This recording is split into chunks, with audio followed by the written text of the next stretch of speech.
Good evening, everybody. Welcome to the pits of Motorcast. It's your host, Dave. I got a line special guest, top fuel dragster driver Todd Paton. How you doing, Todd? Fine. How are you this evening? I'm good. So, Good. how's the dragster been running for you this year so far? It's been doing fairly. Back out on the NHRA trail back at Richmond, and we actually have two of them. And so I climbed in the A car and qualified it with a 392 at a little over, 309 or something like that. It kind of got out of the groove, but I hadn't been in the thing in about 9 or 10 months, so I was a little rusty myself. And then we came out in first round. Steve Torrance showed me the exit like he has so many others this year. So, but we've been match racing it outside of that. So just came back from a weekend in Grand Bend, Ontario, where we're running full quarter mile with the thing, and ran a 479 out there to put on a show for the fans up beside our other car. Nice. Now you still have your license for top fuel funny car driving too, right? Yeah. I've got a pretty cool looking NHRA license. I've got nostalgia funny car, alcohol funny car, nitro funny car, and top fuel. So it's a pretty cool looking license. But and I've got a nostalgia funny car we're trying to put back together. I'd like to get back out and run Bakersfield. It's been 3 or 4 years since I got behind the wheel of a funny car, and kind of itching to do it. Sometimes I just like having the motor sit in front of me. So you want to do some nostalgia funny car driving, huh? Yeah. I drove a car out here for 3 or 4 years.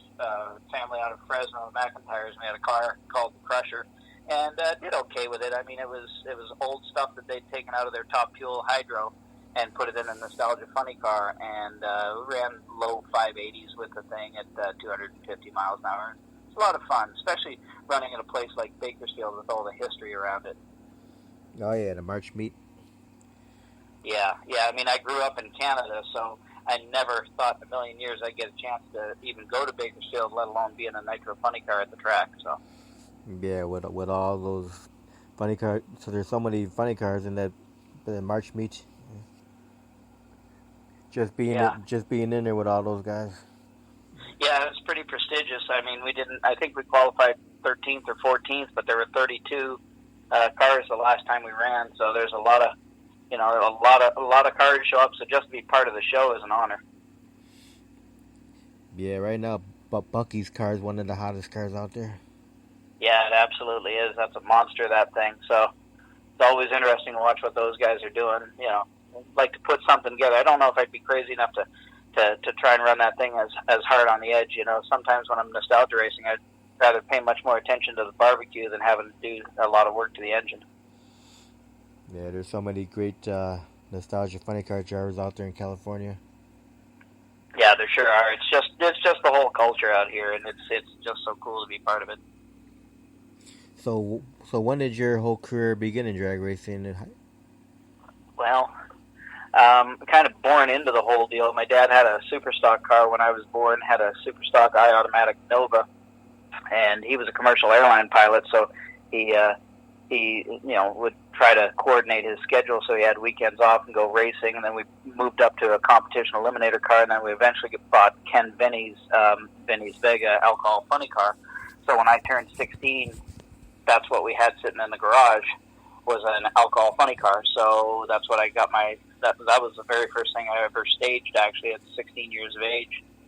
Went out to the local track where we were doing an exhibition match with my father driving, and he paid the ambulance and safety staff a couple $100 to stay around after the show. And I went out and I made I just idled the thing down the track, and then we came back up and did it for real. And I went out and ran, 763 at 154 miles an hour or something the very first time I took the tree. So it was all Dad's fault you got into the drag racing, huh? Oh, entirely. I blame him totally for it. And, to this day, that's his number one thing. He's still involved in the day-to-day operations. As a matter of fact, just before I called you, I was on the phone with him going over stuff that we're getting ready to prepare the cars for the next race. So what was the experience like for you the first time driving a nitro car? Well, the alcohol car was very cool. I mean, we did pretty well, and the very first time I drove a nitro car was actually the Monday after we won the Gator Nationals. So I'd run low 570s back in the day. That was quick for an alcohol funny car back in 1999. And so I ran like 570 at 260 or something like that. And so the next morning, come out and we had rented Paul Smith's funny car from his school.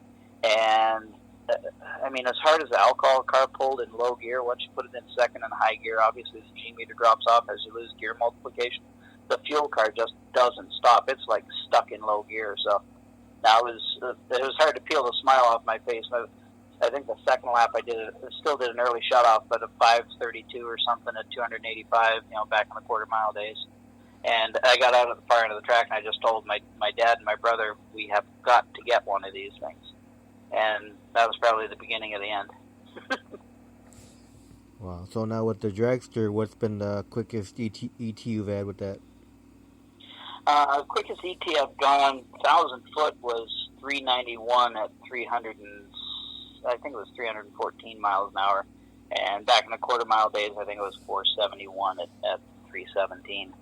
I haven't done a lot of 1,000 foot racing. I've primarily been tied up with my job at Racetac Data Systems for the last decade or so. But now that I've kind of stepped away from that and started my own business, I'll probably spend a little bit more time behind the wheel of the Dragster. All right. Now, when you first got into drag racing, besides your dad being a big, influence for you, what other drivers out there were influential for you? All the greats back then, Don Garlitz, but I was always kind of geared towards funny cars. So like Don Prerace with the Army funny cars, he was my absolute favorite. And I always liked, Gary Bergen and Al Segrini. And, we spent a lot of time on the East Coast living in Nova Scotia, Canada. So we'd see them when they'd come up, go to the Gator Nationals or stuff like that. But Al Segrini was, quote unquote local from the East Coast. And then even some of the alcohol funny car guys like Frank Manzo and Arnie Karp and later on Bob Newberry and people like that. Those were the people that really, because they worked so hard at making, just racing week in, week out, and doing it for the love of the sport. So those were kind of my heroes growing up. So now, after all these years of doing the drag racing, what still keeps you passionate about doing it? There's just this calmness, this serenity. Just when you pull the car on the high side, you roll in, and like there is nobody around you. And you look down at the far end of the track, and you see where you're going to be in like 3.5 or 4 seconds at over 300 miles an hour. I've been given an unreal opportunity that only a handful of people on this earth ever get to experience, and I don't ever take it for granted. It's the coolest feeling you can ever experience, going from 0 to 300 and back to 0 in such a short period of time. So now, when you take the Dragster out, how many crew members do you have, and who are the crew members? Well, we got probably about 8 or 9, and they're all volunteer. And they've been guys and girls actually that have been with us for years. Just a loyal group of friends. They come out and this weekend especially, we're running both cars. We had a quick turnaround time. They turned both Dragsters around from the first to the second runs on Saturday within 2 hours. And these guys work their butts off. I'll put them up against any full-time NHRA team any day of the week. They're just great, and keep their spirits going. And you just look over, and one guy's adjusting the clutch, and then the next minute he's stripping the blower. The next minute, somebody else is fueling the thing. But everything gets done every time. It's just phenomenal. But we try and back in the day with the alcohol car, we tried to do it with just our family. But when you get to the fuel car level, there's just no way. And we were just so fortunate to have so many friends and families that will help us out. So who's driving the other Dragster? So this past weekend, a longtime friend of ours from Brantford, Ontario, which is where our car actually stays based, Brantford, Ontario, Canada. The guy's name is Jeff Chatterson. And over the years, he's run Top Dragster, and then he's got an A-Fuel Dragster and an alcohol Dragster. And he's done an awful lot of work for us over the years. He owns a huge machine shop up there.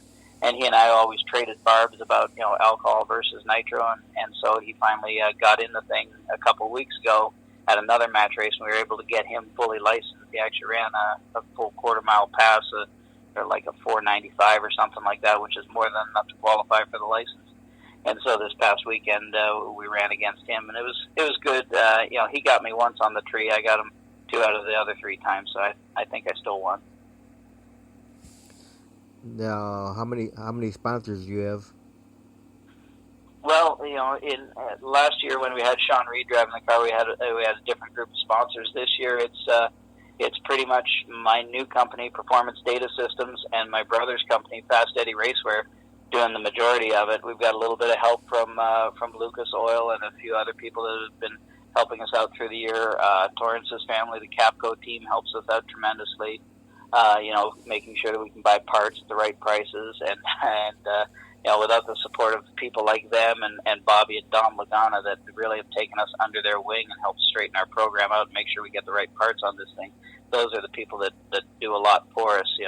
Don't have any big name sponsors as yet, but we're going to start working on some stuff for the 2020 season and see if we can't come up with enough funding to do a handful of races and maybe take the Paton Racing off the side of the car and put somebody else's name on there. So what'd you think about John Force getting that 150th win? That was pretty wild. I mean, I know he's been chasing that for a long time. It was good to see him finally get it. You could just look at the raw emotion on a man that age. I mean, he went full on celebrating. It's so funny that, a man as vocal and as wild and outgoing as him, actually had his first win at Saint-Air in Montreal, Quebec, Canada. And there was no TV, no nothing. So he was basically muted and muzzled on his first win. So the other 149, he's been pretty vocal, and this last one was pretty wild. Just so glad to see him finally get it, because that's probably one of the last major benchmarks he'll be able to do within his career, unless he can go ahead and string another 50 straight to hit 200. But the level of competition and the way these cars run is just so hard. And we even saw at Sonoma, when he had problems backing the thing up, you could have the best car on race day, but all it takes is one small thing to throw your deal off. So. Yeah. Now, for you, Todd, when you're out on the track, do you have any pre-race rituals or superstitions at all? I used to have a bunch of superstitions, and then I found out that a couple times that I let them go, and the car did just fine without me going through that whole rigmarole. I got rid of them. So, but I used to be really bad about it. I used to have to make sure the right, fire boot went on first before the left, and the right glove and all this other stuff. Now I'm usually so scatterbrained. It's like, oh crap, it's time to get in the car and just start throwing stuff on. So in any random order. But I do take, just before they start the motor, I do take just a minute to clear my head, and I say a quick little prayer, which Frank Hawley's mother always told me I needed to do. Just in case, she always said so. Just to make sure, just to clean up any loose ends I may have, just in case something goes bad. So, you can never tell. Life's uncertain. So I just take that moment just to clear my head, calm down, have a brief conversation with God, and then roll it over and bring on the nitro. So throughout your drag racing career, have you had any accidents? Yeah, I've had. Let's see, Dallas, Texas, with the alcohol funny car. I drove way past my skill level at the time. I was running against Johnny Gray back when he ran alcohol funny car in the, I think it was second round at Dallas in, I'm going to say 97. We just debuted the Optima battery sponsorship, and I got out there, and the thing got close to the center line, and Dallas has a notoriously narrow groove, and it's consumed more than one funny car. And I got out near the center line, and I just yanked it hard left in the left lane and shifted second gear. And when I did that, of course, it picked up the front wheels, and I didn't have enough real estate to get it gathered back in. So I drove it into the wall pretty hard there, spun the thing around, tore the wheels and the body off it, kind of pirouetted down into the shutdown area. But that was really the worst one I've had. Had a couple of little fires at Bristol in the IHRA days when we won the championship in '93, burned the funny car to the ground. But those are probably the two worst incidents. There's been some excitement with the nitro cars. I've had a couple of little fires, but the only time I really made contact with the wall was with the alcohol car. That actually made me a lot better driver. I realized what the limitations of both the vehicle and myself were, and fortunately, I can say that's pretty much the last time I made contact with a wall. Well, knock on wood, you won't have any accidents. I agree. I know we wear the safety equipment for a reason, but I'd like not to use it. So, funny thing, actually, about 5 or 6 years ago, it's on YouTube, but, I drove funny cars for pretty much my whole career, and then we had one of those one-piece carbon fiber bodies on the Dragster, and it broke a body mount, and, never tossed a body off the funny car other than that accident in Dallas, but I'm driving along, minding my own business in the top fuel car, and all of a sudden the body on that thing kind of slides up and basically cuts itself in half as it hits the roll cage and just kind of disintegrates. And so I'm out there pretty much in an open dragster. So nothing but frame rails at 280 miles an hour, which made it kind of breezy. That's crazy. Yeah, and I was racing Bruce Litton at the time, and I was catching him, and so I kept my foot in it for a minute until common sense prevailed, and I was like, hey, idiot, you probably need to stop this thing. So. Yeah, I think so. Yeah, well, sometimes all you want is the win light. Like I said, common sense doesn't always prevail. Yeah. So now, can you tell us what goes into preparation to get the dragster ready for a weekend? Sure. Basically, it's a lot of what we do isn't just prep work on the car itself. It's all the other components that we're going to have to cycle in.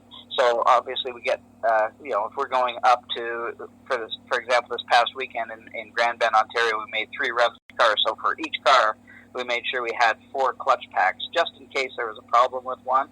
So we could go ahead and make sure that, and these are all set, they're all dimensioned, made sure that the clutches are not only flat, but the pack height is a similar thickness, so there's not a lot of adjustment going on. And then for each car, you make sure you have at least 2 motors ready, and then a third one that you can put together if you have to, depending on how much time you have. So you have the clutches together, you have the engine together, you have a spare engine together, and then of course make sure that the supercharger is stripped, and then just a lot of the other accessories, like make sure you've got just a couple of good sets of tires in case you cut one down, because you'd be surprised what tie wraps in the pit area can do to a good set of tires.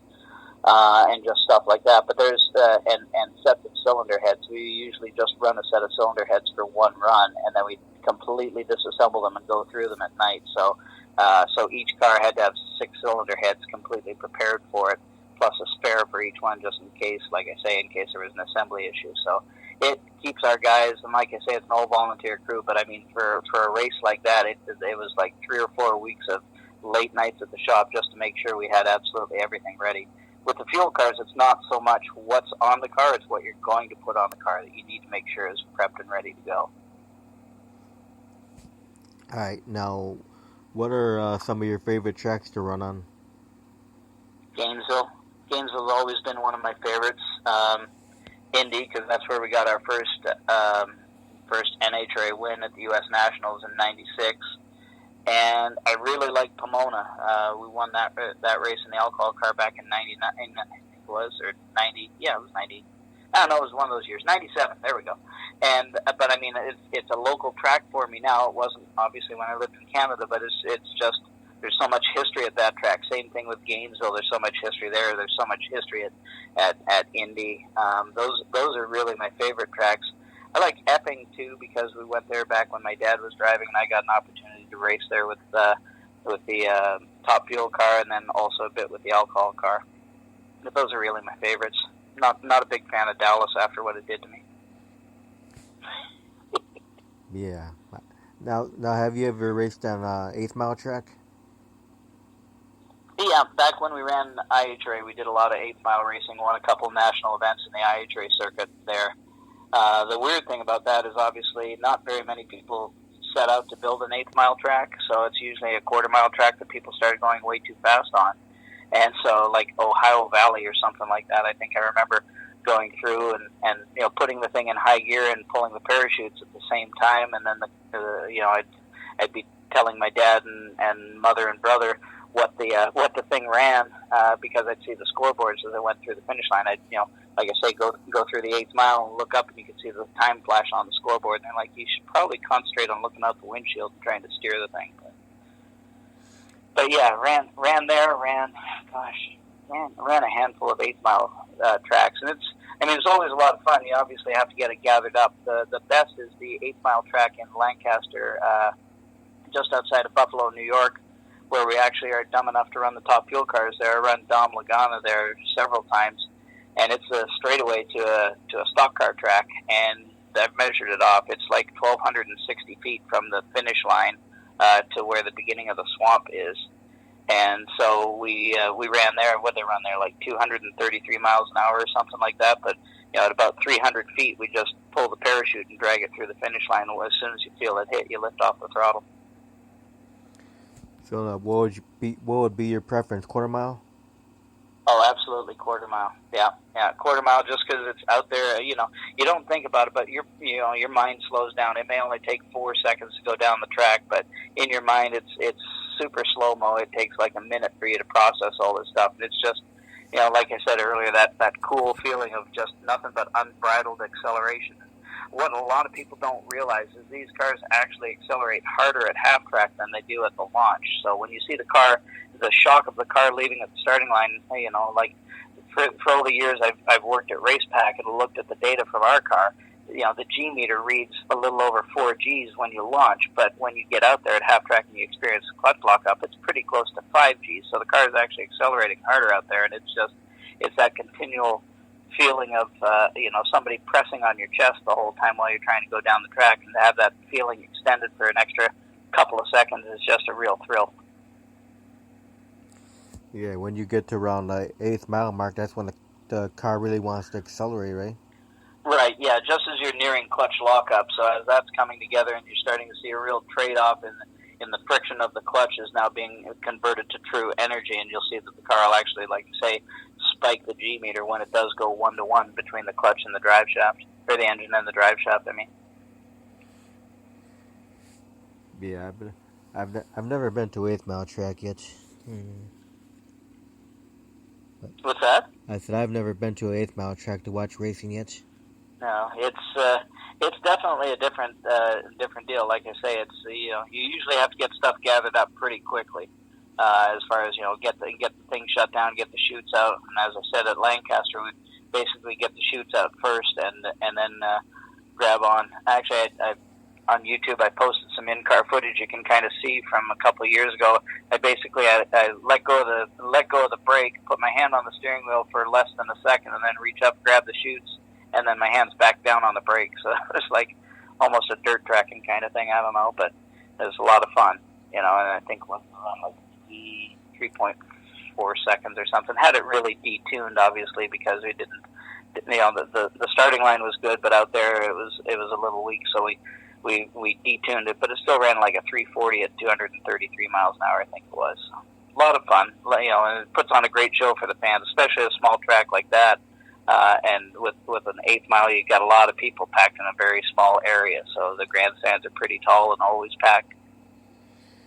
Yeah, I think it would be pretty neat to go see one of those funny car chaos events in person. Mm-hmm. Oh, absolutely it would. Yeah. Yeah, no, I think anytime funny cars are involved, it's just cool. You got to go. Because Chris Graves does that funny car chaos is bring what you got in any kind of funny car. Yep. Yeah. No, I love that concept. I think that's pretty cool. Like I say, if I can never get this hot rod finished in my garage, I'm going to drag it out there for one of those events. But yeah, that would probably be a lot of fun. Oh, for sure. Basically, a run what you brung kind of thing, so long as what you brung is a funny car. Yep. So now, where do you get all your fire safety equipment from? Actually, my brother operates a company called Fast Eddie Racewear, and they're a Simpson and an Impact dealer. And so he's always made sure that I'm well protected with a bunch of Simpson safety equipment. He's always, like I say, taking care of me and made sure I've got the latest Hans device and all that other stuff. So, because let's face it, this isn't exactly the safest thing you can do on your weekend. So you want to take every precaution. And we've had a few bad fires and stuff like that, and knock on wood, to this day, never had a real bad burn and never broken a bone. So, cracked a couple of ribs in that Dallas experience, also at Dallas I got stuck with a hung throttle and burned my eyebrows off. But they're not lying when they say you need to make sure the face shield's down all the way and locked on those helmets. Now, what would you consider to be some of the milestones of your drag racing career? Well, Certainly the first IHRA championship we won in '93. That was pretty significant, and then our first NHRA national event win, the U.S. Nationals in 1996. Those are probably two of our biggest accomplishments. And then, we had some other small deals, like debuting with the Nitrofish car in 2000 and going to the semis my first weekend behind the wheel of a Nitro Car was a pretty cool accomplishment. But I don't think anything will really top, basically the championship and then that race in Indy. Those are both pretty magical moments, to celebrate with our family and our friends. Yeah, that Nitrofish car, that was a cool car, man. Yeah, it really was, and I got the call to drive that thing on like the Tuesday before Gainesville. They called me and said, "Hey, we understand you're there with your alcohol car, but we'd appreciate it if you just concentrate on this one thing. We'll be down there on Thursday, see if you fit in the thing. If you do, you're driving." So I was like, "All right, that's cool." Never sat in the car before Thursday night, and like I said, the year before, it licensed in Paul Smith's car and ran 5:32, and then the very first lap in the Nitrofish car, I ran 491 at 315, like almost a half second quicker than I'd been, and certainly the first 300-mile-an-hour pass I'd ever made in my life. So it was a pretty wild deal. It was short-lived, but we had a lot of success with that thing. That thing went to, very rarely was out in the first round. We used to go, quite often we'd be second or third round. But we just ran out of funding. You can only sell so many T-shirts for so long before it just eats you alive. So just like the Nitrofish. Yeah, I missed the old days of the, funny cars when they all had like their own names on them instead of just the big sponsor names, like Steak and Mongoose and all that. Right. No, obviously we all need sponsorships to survive and exist in this environment, especially with the cost of the sport. But at the same point in time, there needs to be something that puts a little bit of personality back into the cars and into the drivers. That's why I think you see a lot of participation of the nostalgia events, because the sponsors are less pronounced and there's more personality. Everyone's got a name for their car and a little bit of a little bit of characterization or a story built around it. So it's always something cool. Because even back, when I remember it in the 70s and the 80s, there were sponsorships, like I said, Don Perdome's Army car and stuff like that, but he always had the snake logo and all the cool stuff, and you don't get to see very much of that anymore. It's pretty toned down. I'd like to see the sponsors, get behind maybe putting some more individuality or some type of a personalization on these cars. Yeah, that would be cool. Yeah, that gives the fans another angle, something else to cheer for. Yeah, I'm sure the kids would love that. Yeah, you got to be able to appeal to the generation, the younger generations. Just look at what they do in other forms of motorsport, especially things like Monster Jam, which, obviously it's made for the entertainment side of things, and they do take care of their sponsors, but those trucks do have personalities, and the drivers do play up the story side of it. And I think that's something that if this sport's ever going, if it's going to continue and try and grow and attract new fans, it has to take a certain degree of that. We sure don't need to be out freestyling these things, but at the same point in time, it wouldn't hurt to have a pretty radical paint job on the things and a nickname for the car or something cool. Yep. All right, Todd, so I'm going to ask you some fun questions now. All right. What? These were all fun questions all the way along. Yeah. Okay. If someone were to offer you $500 million and they wanted you to build a brand new drag race track, where would you even consider building a new drag race track, and what kind of features would you put into that track? Oh, boy. That's an interesting question. I'd like to see a really great facility on the up in the Northeast. I think that area is underserved.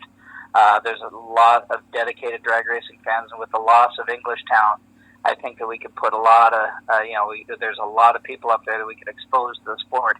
Epping's good, but Epping needs some work around it.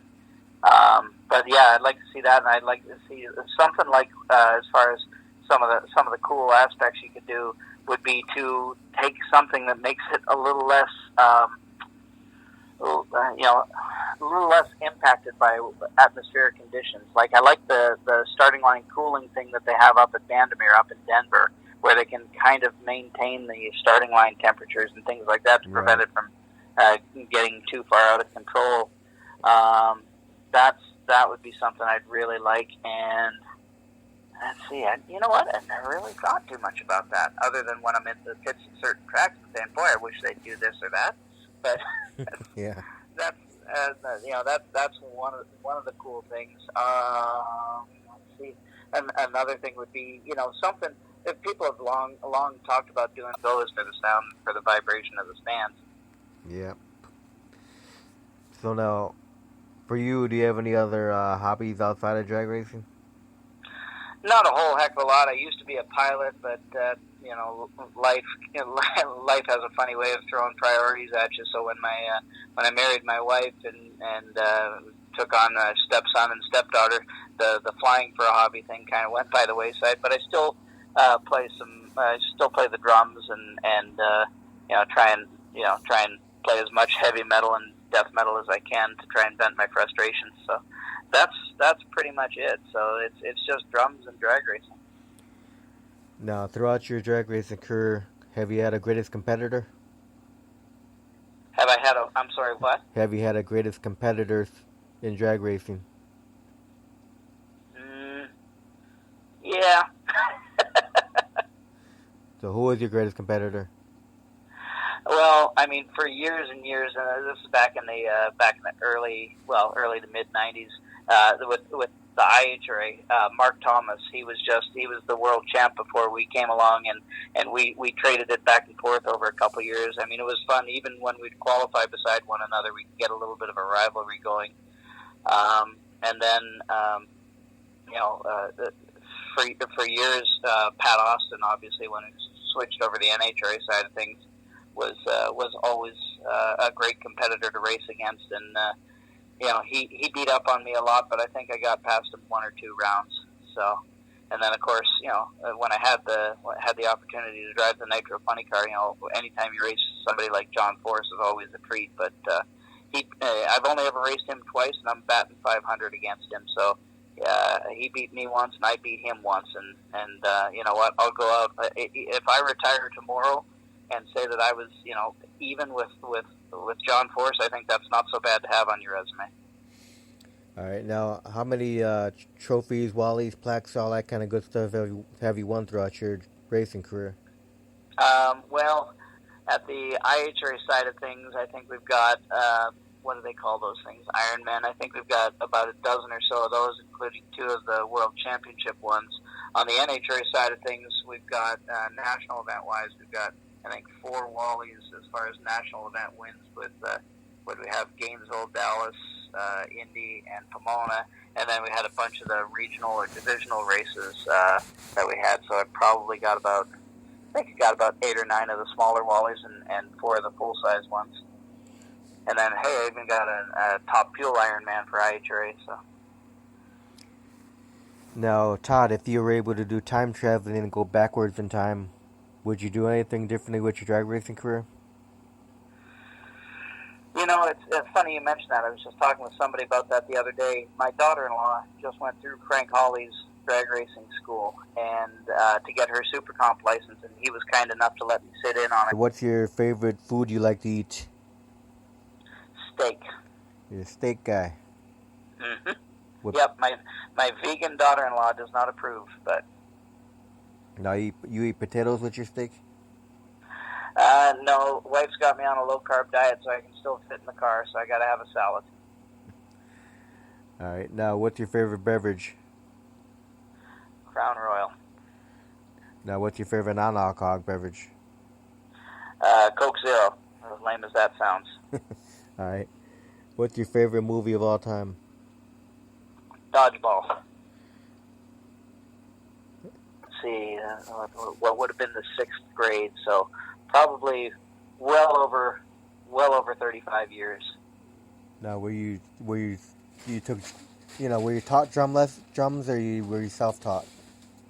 No, actually, took drums in school, but they didn't do too much metal drumming in school, so you pretty much just get away with whatever the jazz band was playing. So I had to learn all the Metallica and Motley Crue and Van Halen stuff on my own. So what kind of drum kit do you own? It's a Pearl quadruple bass drum, just like Alex Van Halen. I just can't afford the Ludwig drums. So, but yeah, 4 bass drums and way too many cymbals. So what was the first metal concert you ever went to?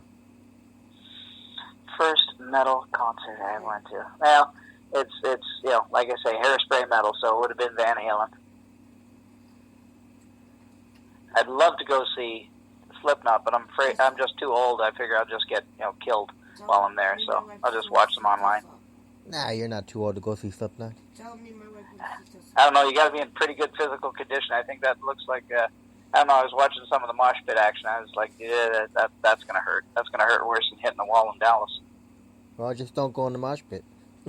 Yeah, I know, but it's hard to tell. Shoot, I took my son and daughter to what the heck was it? Taking Back Sunday or something back about 10 or 15 years ago, and we got pushed. Remember, she was asking me some other concert that I went to. I can't remember it or what. Anyway. Yeah. So what's He built the dragster out of the junkyard, so it's hooked. Yeah. Now, on a race day, when you're at the track, do you eat it all, or do you wait till after the races are done? Wait till after the races. All right. Now I'm expecting a good answer about this one, Todd. What's been your most embarrassing moment while you're out on the track? Most embarrassing moment.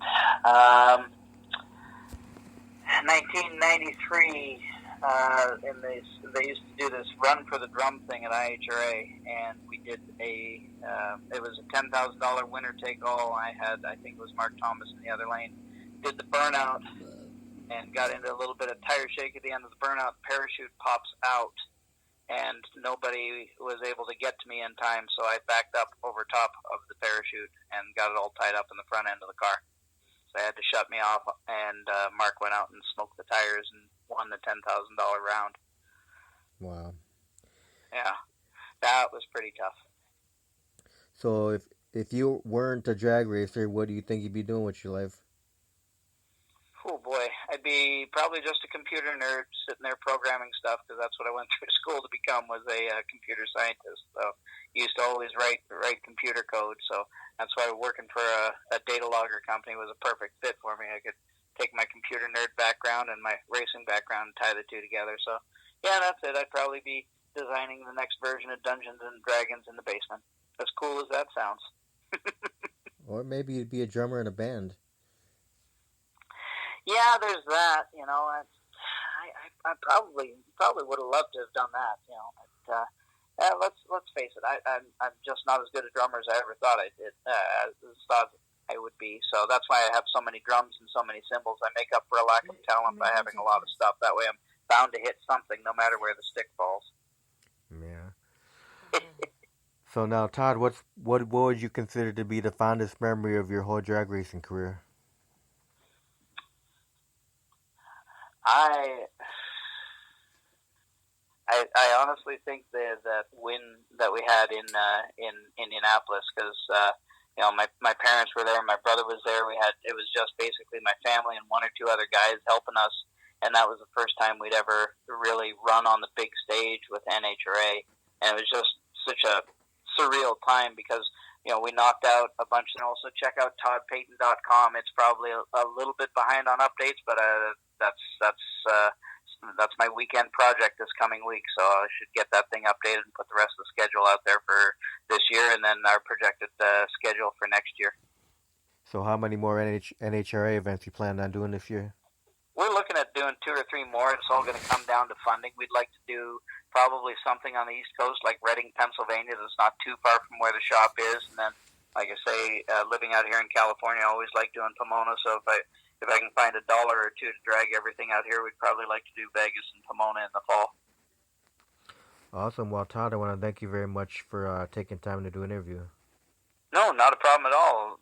Happy to do it. Anytime I get to talk about myself, I love it. We'll do another one in the future and get update on you and all that good stuff.